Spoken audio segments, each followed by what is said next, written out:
इति विष्णु पुराणादिभ्यः परिणामित्वस्यैव असत्तात्व अवगमाद इति इत्यादि जो पुराण विष्णु पुराण के वचन हैं, इससे क्या अर्थ निकलता है? परिणामित्व असत्ता का ही यहाँ पर बोध होता है, यानी कि सत्ता उस रूप में नहीं है, सद रूप में नहीं है, कुटस्थ रूप में नहीं है, लेकिन परिणामी रूप में है, यही इसका तात्पर्य है। और जो संकल्पनामयम कहा कि ये तो सब संकल्पनाएं हैं। संकल्पना का मतलब कि कल्पना है, स्वप्न की भांति है, ऐसा नहीं है। संकल्पनामयम का संकल्पनाम अयम ईश्वरादि संकल्प रचितम, संकल्पनामय है ये, इसका मतलब ईश्वर के संकल्पना से रचित है, आपके संकल्पना से प्रतीति हो रही है स्वप्न की वजह, ऐसा नहीं है, इसका अर्थ मत निकालिए।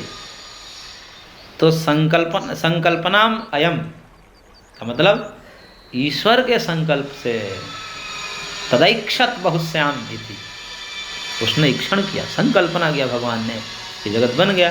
तो भगवान के संकल्पना से ये जगत उनके संकल्प से बना है, इस कारण से कहा गया आगे। इसका मतलब ये मत कहिए कि हमने संकल्पना कर लिया जगत हमको दिख रहा है, ऐसा अर्थ नहीं है, गड़बड़ घोटाला मत करिए अर्थ में।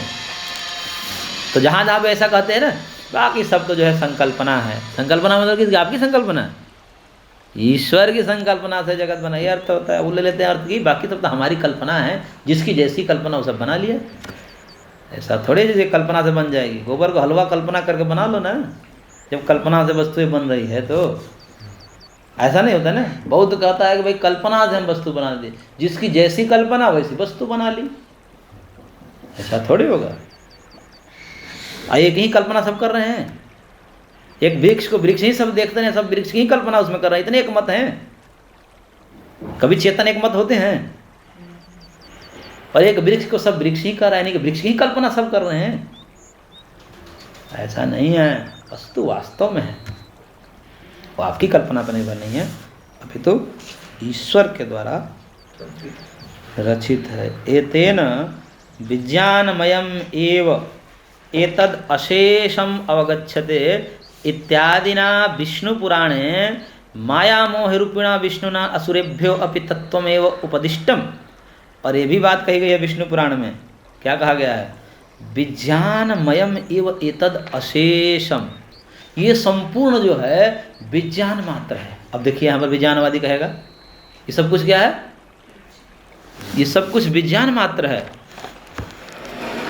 तो इत्यादि जो वाक्य कहे गए हैं विष्णु पुराण में, वो माया मोह रूपिणा विष्णुना, माया मोह रूपी विष्णु के द्वारा असुरेभ्यो अपि तत्व में उपदिष्टम, असुरों के लिए भी तत्व का उपदेश वहाँ देना था भगवान को। भगवान को असुरों को भी तत्व का उपदेश देना था, तो भगवान ने क्या कर दिया?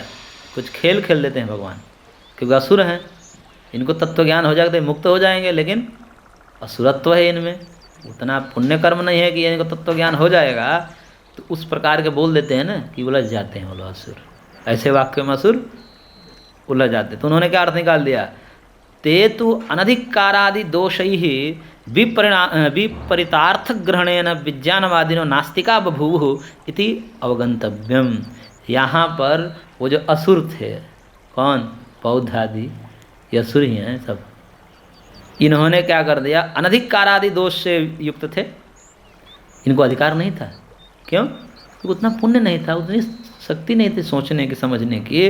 तो अनधिकार आदि दोष से युक्त होने के कारण विपरीतार्थ ग्रहण, विपरीत अर्थ ग्रहण कर लेने से विज्ञानवादी ने नास्तिका बभूवुः, वही बाद में विज्ञानवादी नास्तिक हुए, क्योंकि उनमें वो योग्यता नहीं थी। तो इसलिए उल्टा अर्थ ले लिया। क्या ले लिया? एकमात्र विज्ञान ही सत्य, बाह्य बाकी सब मिथ्या है, स्वप्न की भांति, ऐसा अर्थ ले लिया। क्यों ले लिया? क्योंकि उनमें दोष था, अनधिकारी नहीं थे। भगवान कहना क्या चाह रहे थे? भगवान कहना ये चाह रहे थे एकमात्र कुटस्थ नित्य जो है, पारमार्थिक सत्ता है विज्ञान की, चेतन की, पुरुष की, और बाकी सब असत है। असत का मतलब व्यावहारिक सत्य है, कुछ समय रहते हैं और फिर विलीन हो जाते हैं। जगत कुछ समय रहता है फिर विलीन हो जाता है, ऐसा कहना चाह रहे थे। इन लोगों ने अर्थ क्या ले लिया? है ही नहीं बाहर, बाहरी वस्तु ही नहीं है, ऐसा अर्थ लेकर ये नास्तिक हो गए। आजकल जो भी ऐसे नास्तिक हैं विज्ञानवादी, ये ही असुर हैं। असुर हैं। तद एतत् सर्वं ब्रह्म मीमांसा भाष्ये मायावाद निरसन प्रसंगतो विस्तारितमस्माभिः। और मैंने इसको विस्तार से ब्रह्म मीमांसा भाष्य में, ब्रह्मसूत्र के भाष्य में प्रारंभ में 1, 1, 2 से 4 इन मायावादियों के निरसन के प्रसंग में हमने विस्तार से इसका वर्णन किया है। वहाँ पढ़ लेना चाहिए आप लोगों को। ब्रह्मसूत्र भाष्य है ना? हाँ, विज्ञानामृत भाष्य, भाष्य का नाम है विज्ञानामृत भाष्य। तो वहाँ पर करेंगे हमने इनका बढ़िया से इलाज किया है, इसलिए वहीं आप लोग को देख लेना चाहिए।